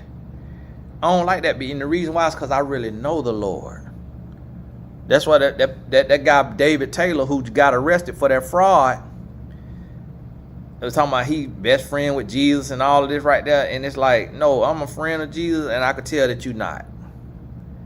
And I don't like when people use God's name like that and be doing fraud. And don't bit more know God than a can of paint. And be doing, I don't like that. That bothers me. It bothers me. And that's why I ain't like when Kanye came over to Christianity faking. And then gonna go talking about he mad with God and he done with God and leave. You never was with God. You was working for Satan, trying to make a mockery of God. And guess what? He been paying for it ever since. Been going through and struggling ever since. You can't play with God. You cannot play with God. And just like the young lady we spoke about tonight, Brittany Renner, I'm glad that she didn't come over to Christianity and play like that. I feel bad for the Islams. And as she went over there playing with them, and then the lead went and now acting up. I'm glad she didn't come playing with Christianity like that, like Kanye West did. I don't like that because God is a redeemer. He's a healer. He's a changer. When you give God a chance and you read your Holy Bible and you repent for your sins and you accept Christ in your life, you are going to be changed. You're going to look different, sound different, walk different, talk different. People going to feel a difference on you. They're going to be like, whoa, what's going on? What's going on? I'm like, come on now.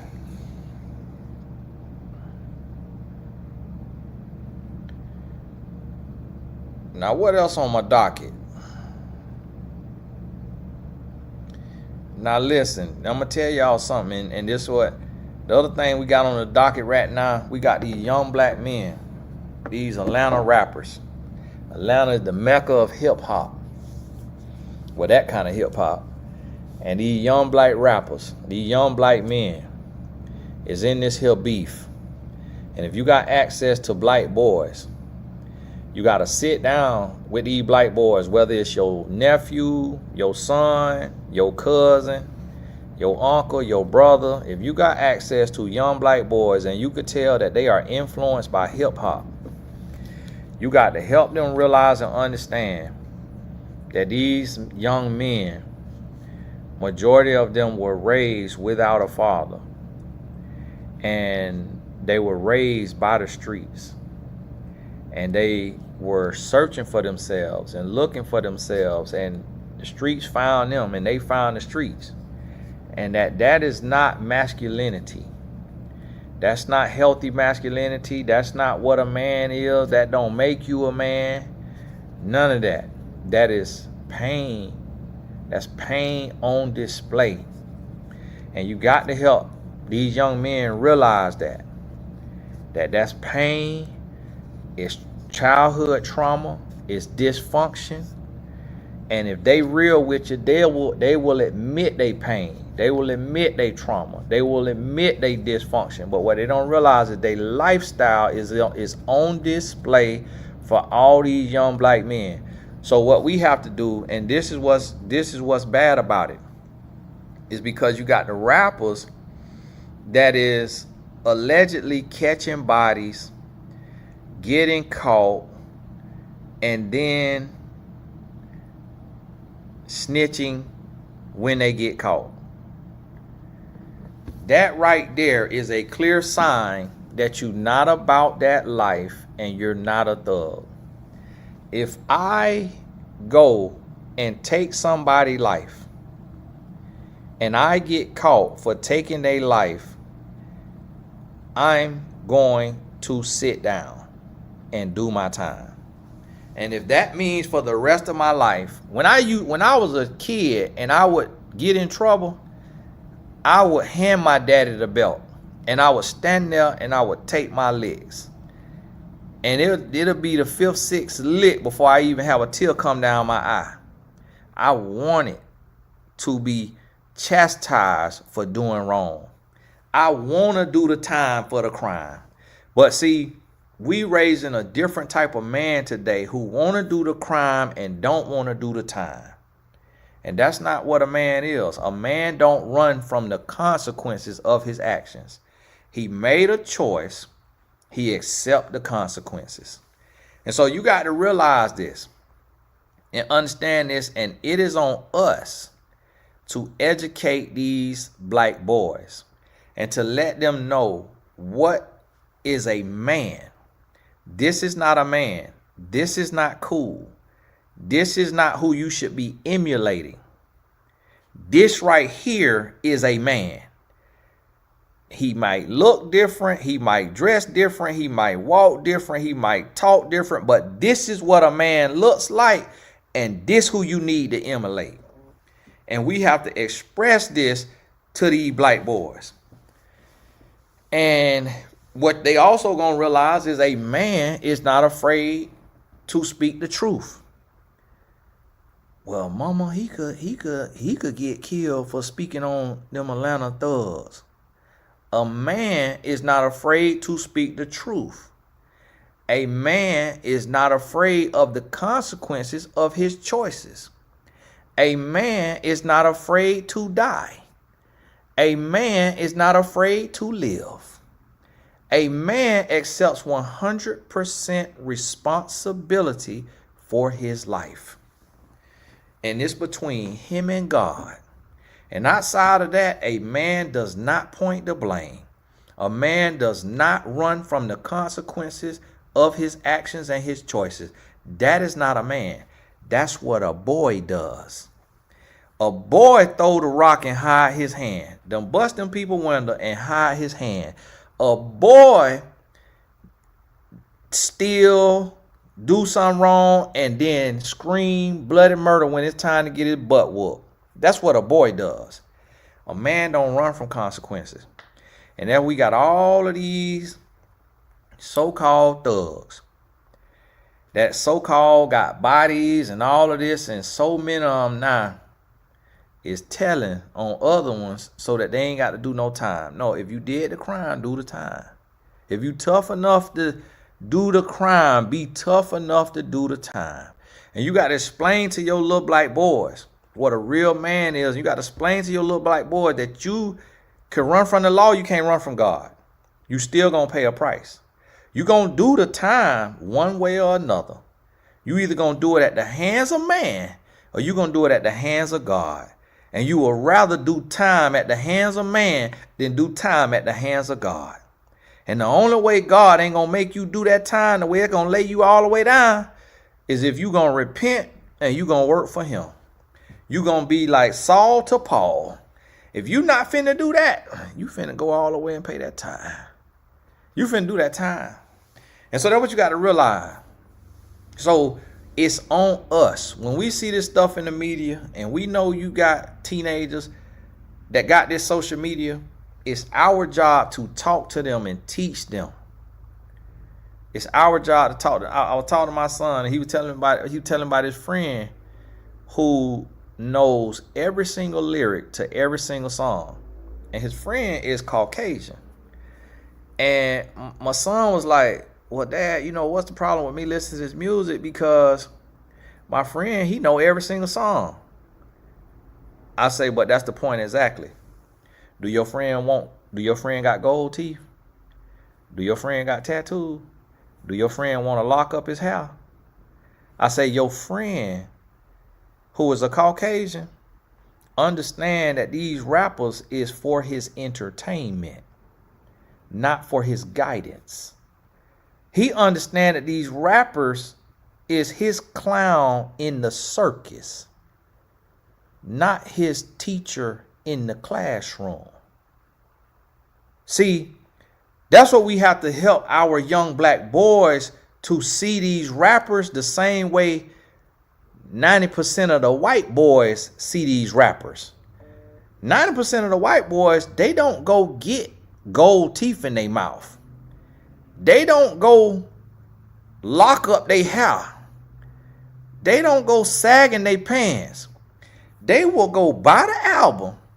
They will go to the concert, buy a suite, get flow tickets, and know every single word and get right up out of there and go get straight A's in class, go get a college degree, go get a master's, go get a PhD, and be in it. Be right there, know every word, and do not let it change them. Will still go make $1 million. But see, these rappers is becoming role models to black boys. And the black boys is derailing and ruining their lives, following lost, grown boys. And that's the reality of that. Don't nobody want to address, don't nobody want to talk about. And the celebrities can't talk about it because they scared to lose their life. They scared to get slapped in the mouth. They scared to not be invited to the party. So they can't even explain to the youth the difference between a real man and a fake man. And then what you have is what's confusing the boys, our black boys, is they seeing who's supposed to be good. They seeing Umar. They seeing Umar Johnson, and then they seeing him crash out. They seeing him raise millions of dollars and ain't got nothing to show for it. They seeing him talk about what black boys need, but they ain't never seen him in a picture with a group of black boys. Ain't never seen him put on a conference for single mothers to bring their sons. But yet he raising millions of dollars for a school for black boys. But ain't never did nothing outside of that. Like, okay, school ain't got to be up, but you could be doing conferences around the country with these black boys and teaching them and leading and being an example. But he running around talking about he want 2 women. He running around talking about he want them 5'5" thick in the thighs. He running around talking about he want all it right here, all it right there, all it right there, all sexual, all this sexual stuff. But yet supposed to be a role model to our young boys. How you online talking about what you want to do to a woman, what you want to do with a woman, what kind of woman you want to come to your seminar, what kind of woman you want to come to your $500 dinner date fundraiser for your fraudulent situation, but want to be doing a curriculum for the children. And so that's what's confusing our young black boys, because they like, well, he supposed to have some sense and he a fool. Then the rappers got all the money and they a fool. So who am I supposed to listen to? Who am I supposed to look up to? Who am I supposed to emulate, mama? Who am I supposed to emulate, daddy? Because if you got the person over here who's supposed to be a conscious thinker and he's stealing money and can't do what he said he finna do and can't settle down with a black woman and get married and be faithful, then I might as well listen to the rappers. Cause at least the rapper be in a committed relationship. I mean, they might still do their cheating, but at least they be showing they woman. And we don't see or hear nothing about they cheating. At least they be showing they woman. It's like, then we got the conscious thinkers. We got the people who are not thugs and ain't got now a woman. Ain't showing no marriage. Like Shannon Sharp, like Umar Johnson, like Stephen A. Smith. The black men that's in the media, the black men that's being seen, not showing no wife. So it's like, what do the youth have to look up to? They ain't got nothing to look up to. Can't look up to nobody. Can't look up to nobody.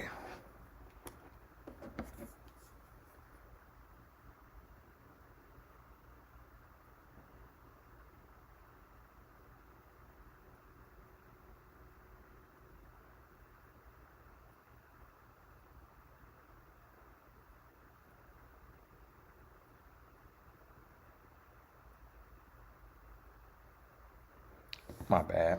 I'm about to write about one of the boys in my program. In my boys program, the real boys program. It's like, I wish I could raise some millions. Link in the description. I need to start repeating myself. Like Umar, maybe I could raise me some millions if I start repeating myself. The link is in the description. I said the link is in the description. Like, well, we got to do better out here. But hey, I got to go on, get on up out of here. I'm pretty sure my dinner done. And I done been on here hour and 45.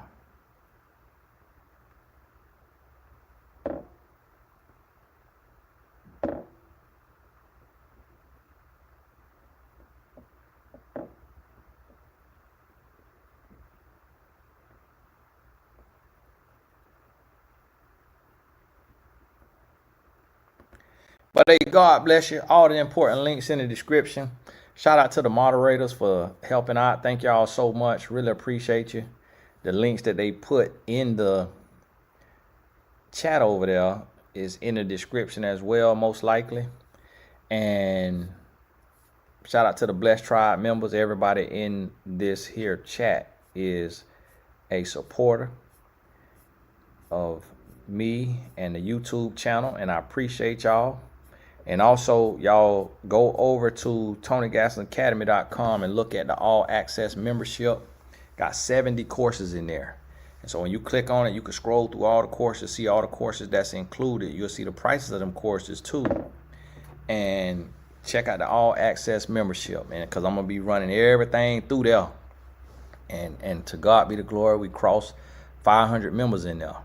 I checked today, and I'm going to build it to be the largest group, think tank, like-minded people in the world, so that when we have to, like Umar was talking about. See, that's what I try to tell y'all. What God bring clarity, the devil bring confusion. Umar said, he said,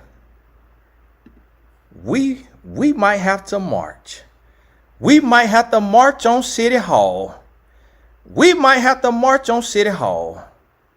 We might have to march on City Hall. I say, for what? For you not paying your bill? That's like Fawn Weaver talking about clear the shelves. Why? Why you want me to clear the shelf now when you done had $325 million? Let me have some of that money, and let me show you what I'm finna do with it. How big this whiskey brand finna be? You done defaulted on $100 million loan, then telling me to clear the shelf? No, you should have cleared the shelf with that $100 million. Like, what the world? Like, people be like, listen, if I misspend my money, I'm gonna lose what I got to lose. I'm not finna come on here and be like, hey, y'all, I misspent my money. Pay my car note. No, I just let the car note be late. I just call, hey, I ain't got it for you, man. I had to pay somebody rent. I ain't got the car note. Give me a little time. Not finna come online. Hey, y'all, the money you spent on the Blessed Tribe, I ain't paid my car note. Hit the cash out right now. Hit the cash out. Hit the cash out right now. Hit the PayPal.me/ hit the PayPal. No, you got to sit in your mess. You was grown. You had millions. You squandered it. Lose what you have to lose. Anytime I squander my blessings, I lose what I have to lose. I go through what I have to go through. I don't come raise no money and try to tell everybody, hey, I done squandered everything. Go do this right here and bail me out. No. That's how you get the lesson. Losing what you got to lose in it. Got to go through with it. And so that's again, we got people don't want to accept responsibility, don't want consequence. You got to go through what you got to go through. We all make bad choices. But when it's time to pay the piper, pay the piper. When you got to pay the consequence, pay the consequences. Don't come gaslighting and manipulating, playing the victim after you done blew through millions. And it's so many blind people over there. With the Fawn Weaver and the Uncle Near situation, it's like, I'd rather her just say, hey, listen, we received $325 million. We spent the money in this way. We ran out of money. We defaulted on our $100 million loan. It was our fault, coupled with a down industry, and we need y'all help. Because we went through that money. We need y'all help. Will you please go clear the shelves to help us get a second chance? Instead, she coming out making like this a conspiracy, the white man trying to steal her black-owned business, and she need us to clear the shelves to show the partners and to show the distributors that they the strongest whiskey brand in the country. because they in $100 million lawsuit for defaulting on the $100 million loan. I'm like, this don't make no sense. Like, I'm in business. I got 15 companies. I'm not dumb. I'm reading the lawsuit. I'm reading what you're going through. You had $325 million. Where's the money at? Before you ask me to go spend my hard-earned money on your whiskey, where the money at? Same thing with W.A.R. It's like, what did you do with the money you raised? Why you ain't pay your property taxes? Why you ain't pay the fees to the city that you had to pay? What you did with the money? You definitely ain't wearing it in clothes.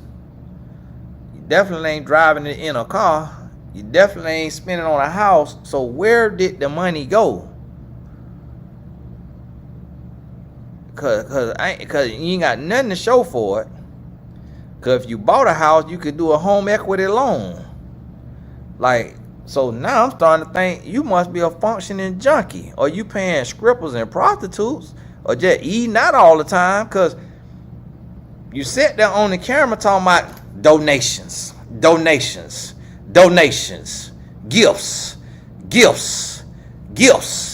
more donations. Why you can't pay the people that $40,000? Like me personally, if I squandered the money that I raised, then I got a car I could sell it in. I got a house I could sell it in. I ain't got to come back on sitting in the front seat of an American car. I'm at least come on sitting in something foreign. I'm finna at least be breaking my neck so you can see that RR. Like, I'm not finna come back on sitting in an American car or sitting in the courtyard inn with that same picture on the wall talking about hit the cash out, hit the PayPal. If you know me, if you love me, if you support me, hit my cash out. My bank accounts are frozen. I got 12 different banks. I'm a grown man. So if one bank freezes the account, I got other accounts at another bank. You're a grown man. You talk about your account frozen. Ain't no bank finna shut down your accounts if fraud was done against you. That don't make no sense. All of us got a bank account. All of us have been hit with fraud on the bank account. We know the fraud process. Your account's not frozen. I'm going to tell y'all the truth about W.A.R. I'm going to tell y'all the truth, but y'all don't realize. The account's not frozen. We are in a recession. Nobody donating. The gig is up. That is why we seen the pastor, Keon Henderson, try to raise $4.4 million in 21 days.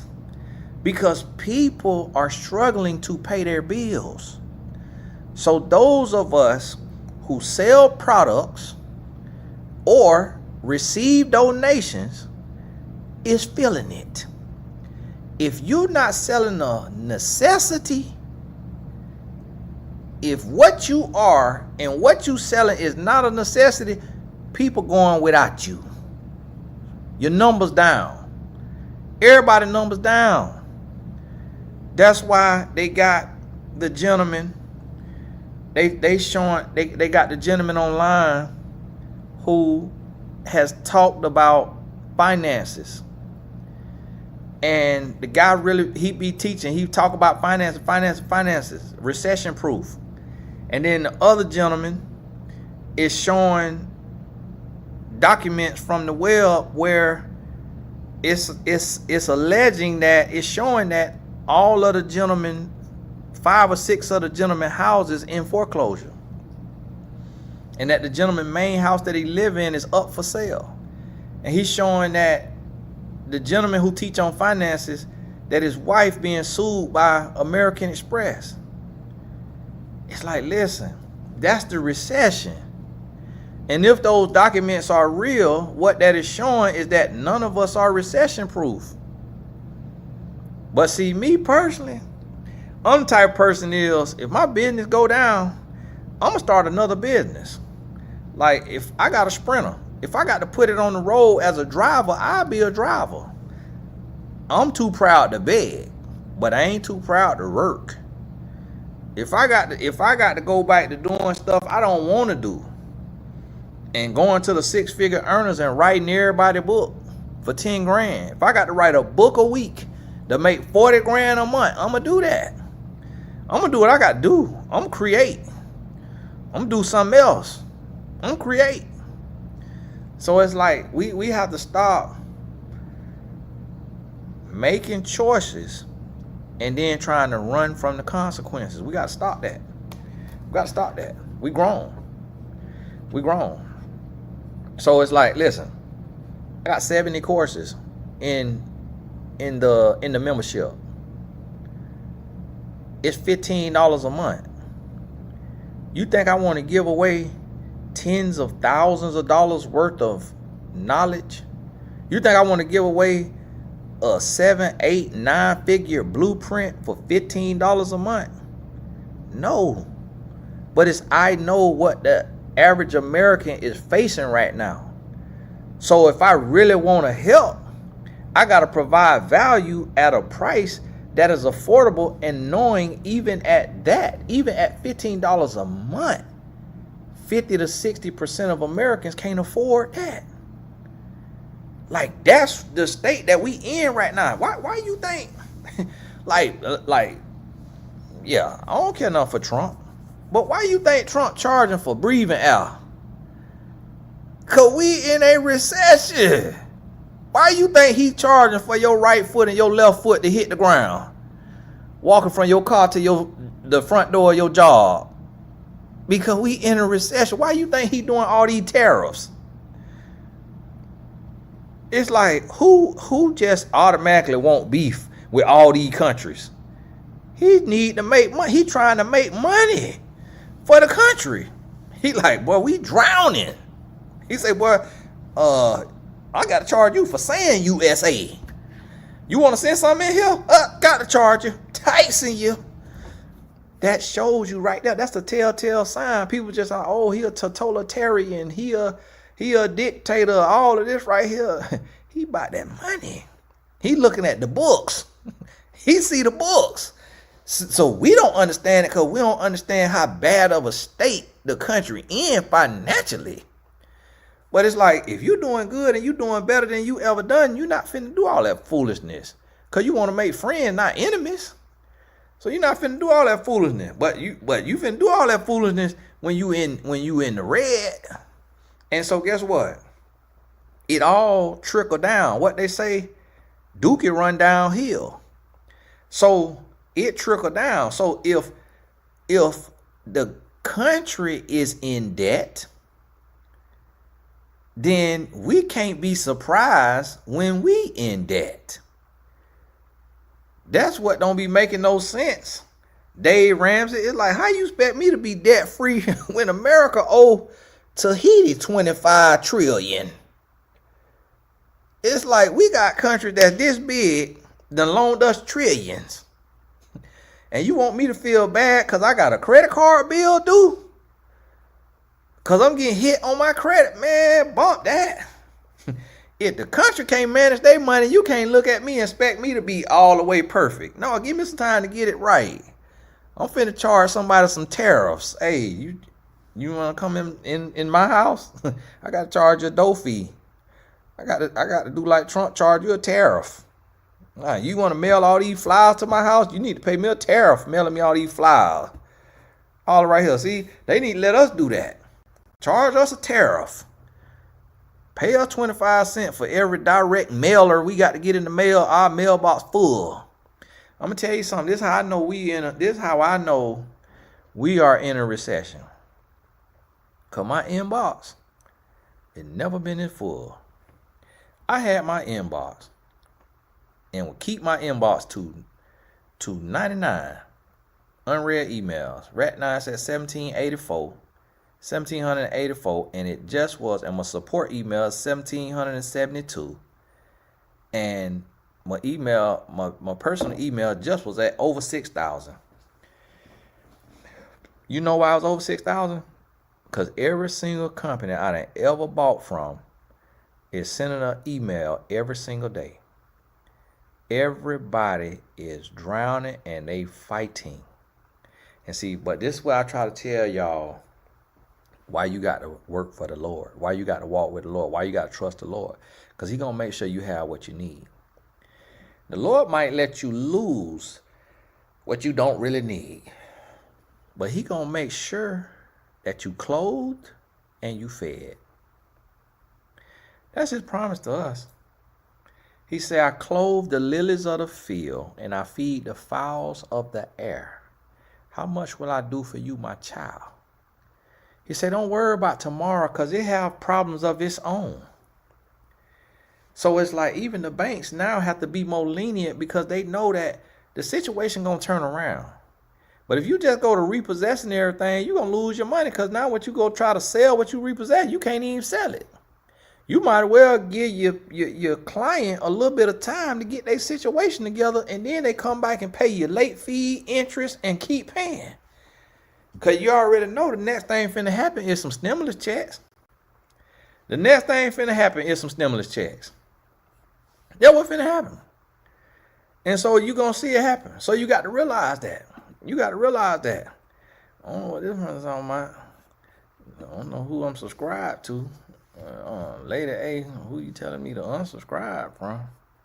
And so you finna see that, boom, they finna put out a stimulus check. And then guess what? People gonna start catching up on their bill. Then the bank gonna be like, oh, all right, getting our money now. Glad we ain't take that house back, because we wouldn't have been able to sell it for what's owed on it, for what we done loaned on it. We wouldn't have been able, glad we didn't take that car back. We wouldn't have been able to get what we done loaned for it. So it's like the banks will be taking an L instead of just working with the average everyday American to give it some time. So don't y'all fret. Don't fret, don't worry, don't stress about what we going through. Instead, be creative. Oh, you talking about the junk mailers on unsubscribe? Yeah, I don't know how to do that. They come to the mailbox. Oh, you talking about in the email? Yeah, it takes too much time. I've been trying to do a Gmail, got it set up. So you got to think about this.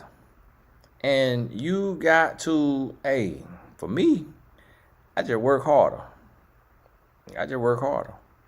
And I say, whatever the Lord got for me, He got for me. And this is what I'm starting to notice.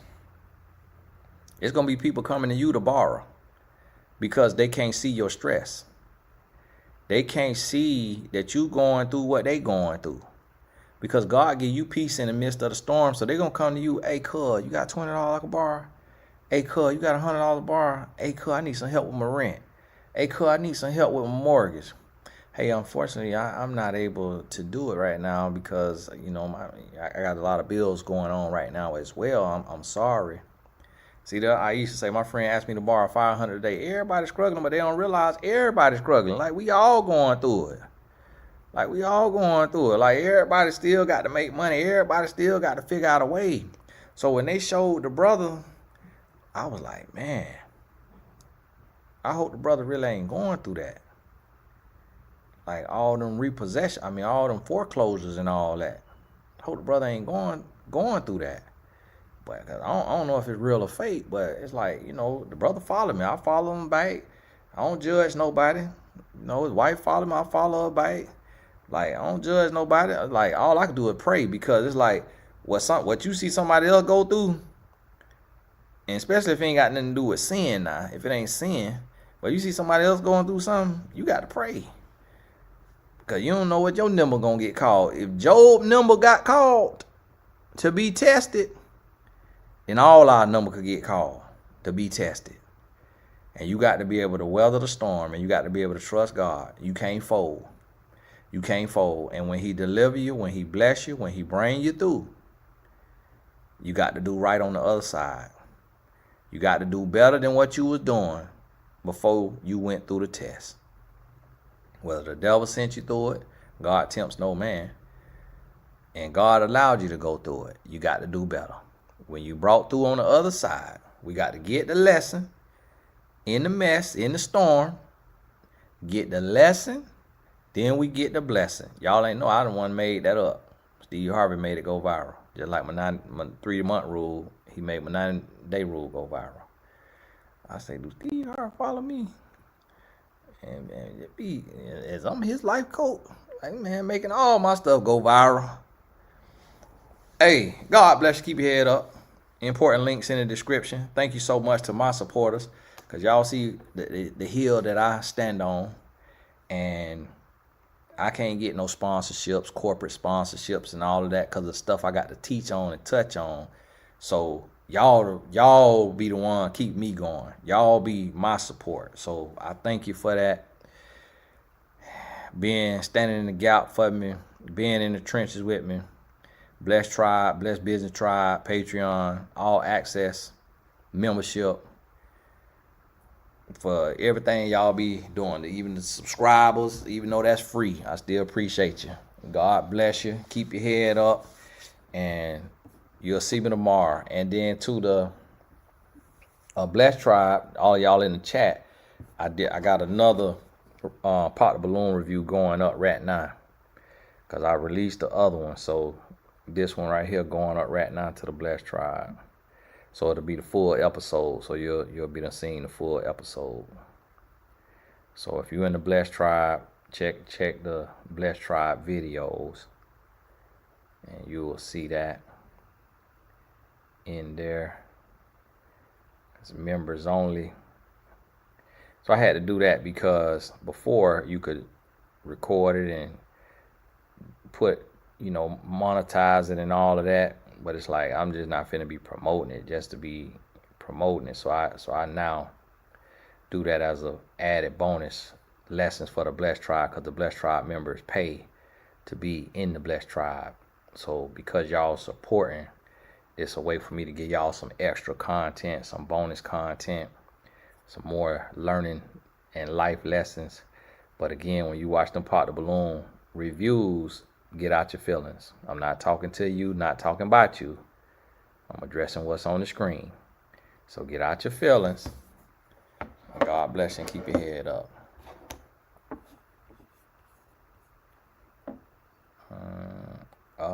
Thank you, Mika, for that cash out.